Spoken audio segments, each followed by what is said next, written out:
Bom dia, embaixador John Ash, presidente da 68ª Assembleia Geral das Nações Unidas.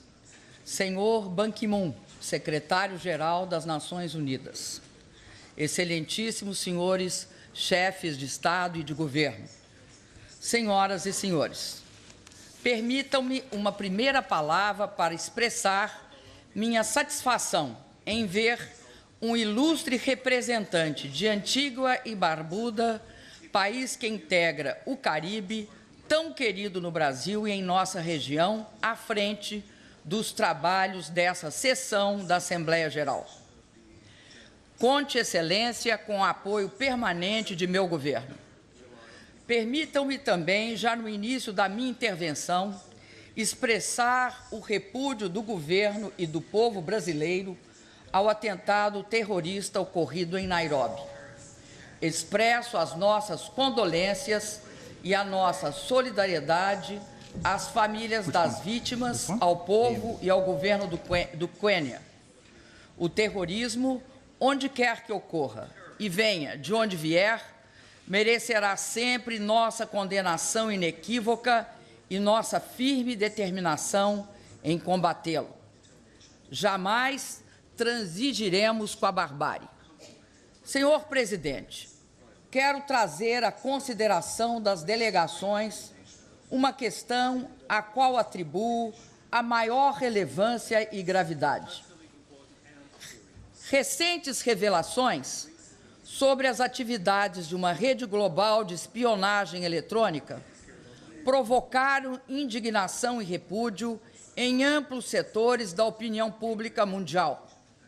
No Brasil, a situação foi ainda mais grave, pois aparecemos como alvo dessa intrusão. Dados pessoais de cidadãos foram indiscriminadamente objeto de interceptação. Informações empresariais, muitas vezes de alto valor econômico e mesmo estratégico, estiveram na mira da espionagem. Também representações diplomáticas brasileiras, entre elas a missão permanente junto às Nações Unidas e a própria Presidência da República do Brasil, tiveram suas comunicações interceptadas. Imiscuir-se dessa forma na vida de outros países fere o direito internacional e afronta os princípios que devem reger as relações entre eles, sobretudo entre nações amigas. Jamais pode uma soberania firmar-se em detrimento de outra soberania. Jamais pode o direito à segurança dos cidadãos de um país ser garantido mediante a violação de direitos humanos e civis fundamentais dos cidadãos de outro país. Pior ainda, quando empresas privadas estão sustentando esta espionagem. Não se sustentam argumentos de que a interceptação ilegal de informações e dados destina-se a proteger as nações contra o terrorismo. O Brasil, senhor presidente, sabe proteger-se. O Brasil, senhor presidente, repudia, combate e não dá abrigo a grupos terroristas. Somos um país democrático, cercado de países democráticos, pacíficos e respeitosos do direito internacional. Vivemos em paz com os nossos vizinhos há mais de 140 anos. Como tantos outros latino-americanos, lutei contra o arbítrio e a censura, e não posso deixar de defender, de modo intransigente, o direito à privacidade dos indivíduos e à soberania de meu país.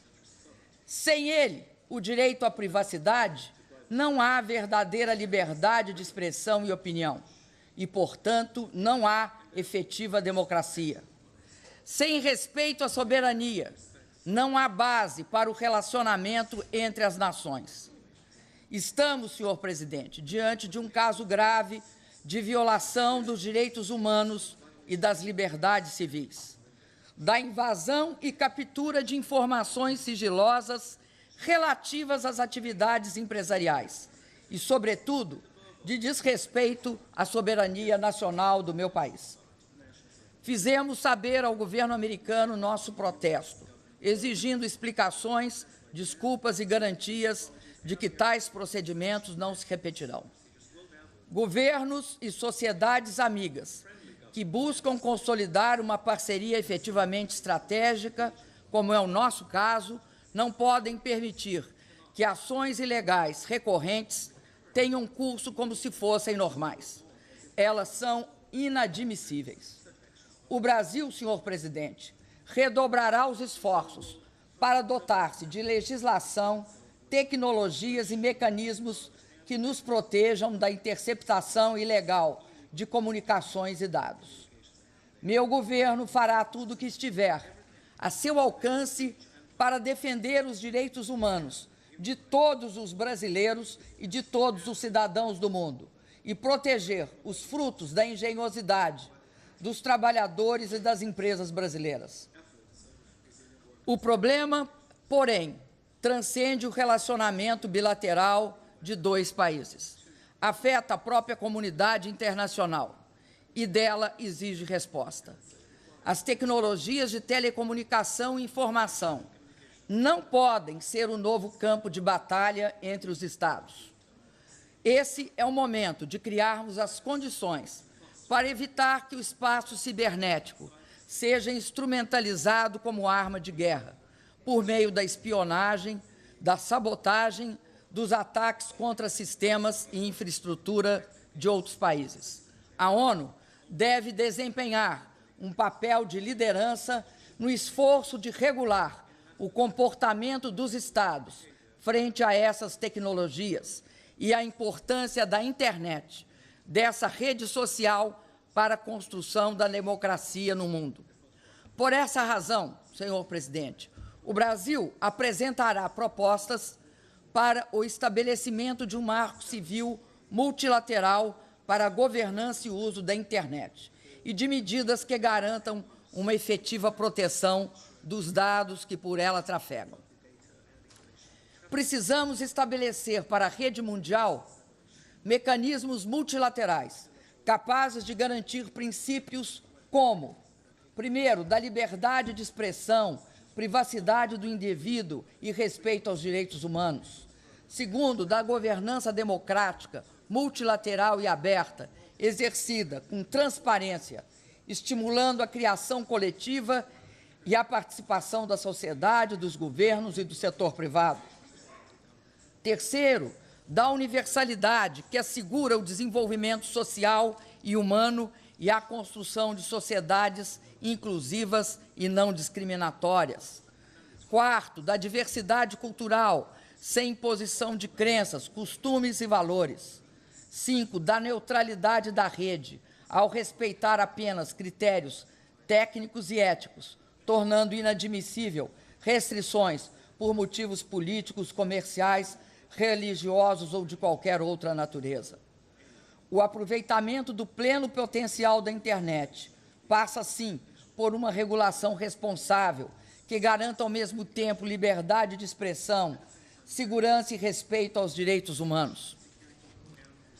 Senhor presidente, senhoras e senhores, não poderia ser mais oportuna a escolha da Agenda de Desenvolvimento pós-2015 como tema desta sessão da Assembleia Geral.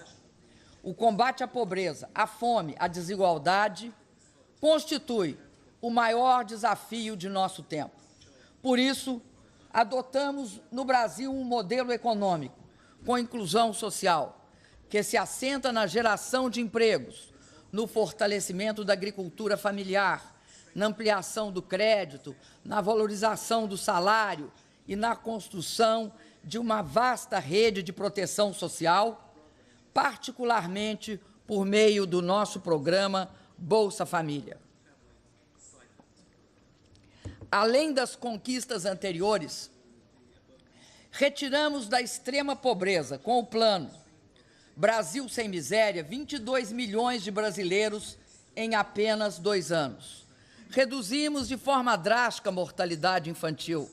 Relatório recente do Unicef aponta o Brasil como o país que promoveu uma das maiores quedas deste indicador em todo o mundo. As crianças são prioridade para o Brasil. Isso se traduz no compromisso com a educação.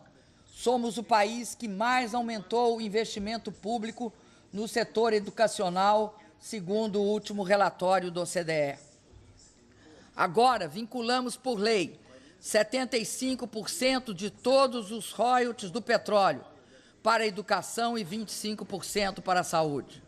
Senhor presidente, no debate sobre a Agenda de Desenvolvimento 2015, devemos ter como eixo os resultados da Rio+20. O grande passo que demos no Rio de Janeiro foi colocar a pobreza no centro da agenda do desenvolvimento sustentável.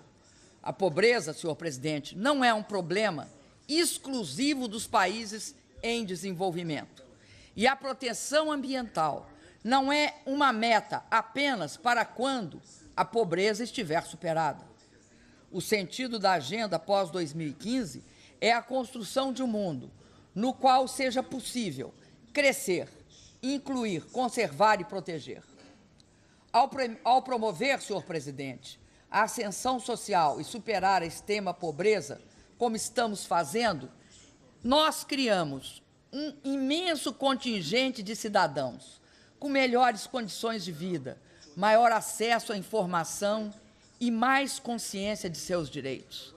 Um cidadão com novas esperanças, novos desejos e novas demandas. As manifestações de junho em meu país são parte indissociável do nosso processo de construção da democracia e de mudança social. O meu governo não as reprimiu, pelo contrário, ouviu e compreendeu a voz das ruas. Ouvimos e compreendemos porque nós viemos das ruas. Nós nos formamos no cotidiano das grandes lutas do Brasil. A rua é o nosso chão, a nossa base. Os manifestantes não pediram a volta do passado. Os manifestantes pediram, sim, um avanço para um futuro de mais direitos, mais participação e mais conquistas sociais. No Brasil, foi nessa década que houve a maior redução de desigualdade dos últimos 50 anos.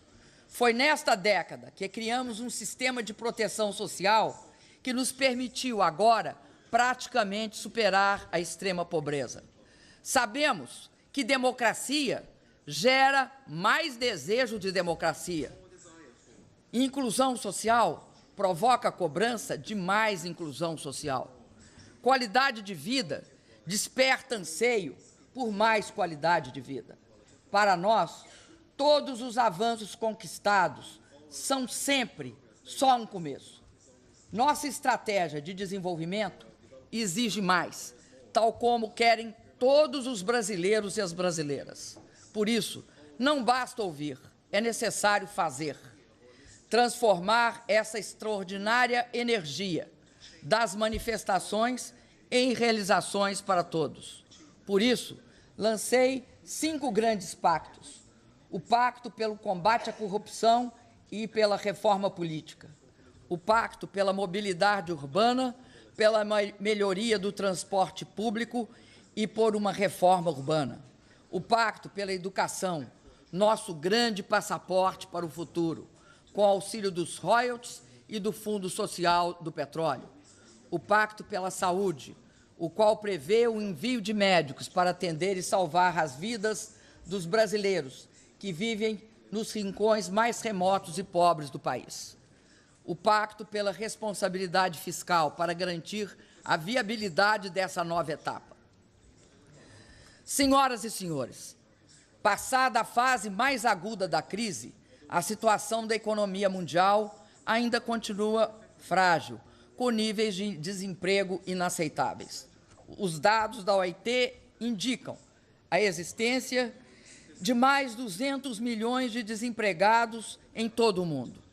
Esse fenômeno afeta as populações de países desenvolvidos e em desenvolvimento. Este é o momento adequado para reforçar as tendências de crescimento da economia mundial que estão agora dando sinais de recuperação. Os países emergentes sozinhos não podem garantir a retomada do crescimento global. Mais do que nunca, é preciso uma ação coordenada para reduzir o desemprego e restabelecer o dinamismo do comércio internacional. Estamos todos no mesmo barco. Meu país está recuperando o crescimento, apesar do impacto da crise internacional nos últimos anos. Contamos com 3 importantes elementos: o compromisso com políticas macroeconômicas sólidas, a manutenção de exitosas políticas sociais inclusivas e a adoção de medidas para aumentar nossa produtividade e, portanto, a competitividade do país. Temos compromisso com a estabilidade, com o controle da inflação, com a melhoria da qualidade do gasto público e a manutenção de um bom desempenho fiscal. Seguimos, senhor presidente, apoiando a reforma do Fundo Monetário. A governança do fundo deve refletir o peso dos países emergentes e em desenvolvimento na economia mundial. A demora nessa adaptação reduz sua legitimidade e sua eficácia. Senhoras e senhores, senhor presidente, o ano de 2015 marcará o 70º aniversário das Nações Unidas e o 10º aniversário da Cúpula Mundial de 2005. Será a ocasião para realizar a reforma urgente que pedimos desde aquela cúpula. Impõe evitar a derrota coletiva que representaria chegar a 2015 sem um Conselho de Segurança capaz de exercer plenamente suas responsabilidades no mundo de hoje. É preocupante a limitada representação do Conselho de Segurança da ONU face aos novos desafios do século XXI. Exemplos disso são a grande dificuldade de oferecer solução para o conflito sírio e a paralisia no tratamento da questão israelo-palestina. Em importantes temas, a recorrente polarização entre os membros permanentes gera imobilismo perigoso. Urge dotar o Conselho de vozes, ao mesmo tempo independentes e construtivas.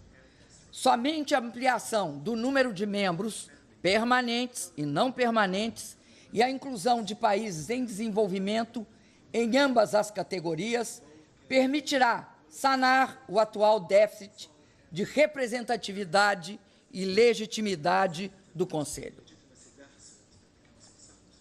Senhor presidente, o debate geral oferece a oportunidade para reiterar os princípios fundamentais que orientam a política externa do meu país e nossa posição em temas candentes da realidade e da atualidade internacional. Guiamo-nos pela defesa de um mundo multilateral, regido pelo direito internacional, pela primazia da solução pacífica dos conflitos e pela busca de uma ordem solidária e justa, econômica e socialmente. A crise na Síria comove e provoca indignação. 2 anos e meio de perdas de vidas e destruição causaram o maior desastre humanitário deste século. O Brasil, que tem na descendência síria um importante componente de nossa nacionalidade, está profundamente envolvido com este drama. É preciso impedir a morte de inocentes, crianças, homens, mulheres e idosos. É preciso calar a voz das armas, convencionais ou químicas, do governo ou dos rebeldes. Não há saída militar. A única solução é a negociação, o diálogo, o entendimento. Foi importante a decisão da Síria de aceder à Convenção sobre proibição de armas químicas e aplicá-la imediatamente. A medida é decisiva para superar o conflito e contribui para um mundo livre dessas armas. Seu uso, reitero, é hediondo e inadmissível em qualquer situação. Por isso, apoiamos o acordo obtido entre os Estados Unidos e a Rússia para a eliminação das armas químicas sírias. Cabe ao governo sírio cumpri-lo integralmente, de boa fé e com ânimo cooperativo. Em qualquer hipótese, repudiamos intervenções unilaterais ao arrepio do direito internacional, sem autorização do Conselho de Segurança. Isso só agravaria a instabilidade política da região e aumentaria o sofrimento humano. Da mesma forma, a paz duradoura entre Israel e Palestina assume nova urgência diante das transformações por que passa o Oriente Médio. É chegada a hora de se atender às legítimas aspirações palestinas por um Estado independente e soberano. É também chegada a hora de transformar em realidade o amplo consenso internacional em favor de uma solução de 2 Estados. As atuais tratativas entre israelenses e palestinos devem gerar resultados práticos e significativos na direção de um acordo. Senhor presidente, senhoras e senhores, a história do século XX mostra que o abandono do multilateralismo é o prelúdio de guerras, com seu rastro de miséria humana e de devastação. Mostra também que a promoção do multilateralismo rende frutos nos planos ético, político e institucional. Renovo, assim, o apelo em prol de uma ampla e vigorosa conjunção de vontades políticas que sustente e revigore o sistema multilateral, que tem nas Nações Unidas seu principal pilar. Em seu nascimento, reuniram-se as esperanças de que a humanidade poderia superar as feridas da Segunda Guerra Mundial, de que seria possível reconstruir dos destroços e do morticínio um mundo novo, de liberdade, de solidariedade e prosperidade. Temos todos a responsabilidade de não deixar morrer essa esperança tão generosa e tão fecunda. Muito obrigado, senhores e senhoras.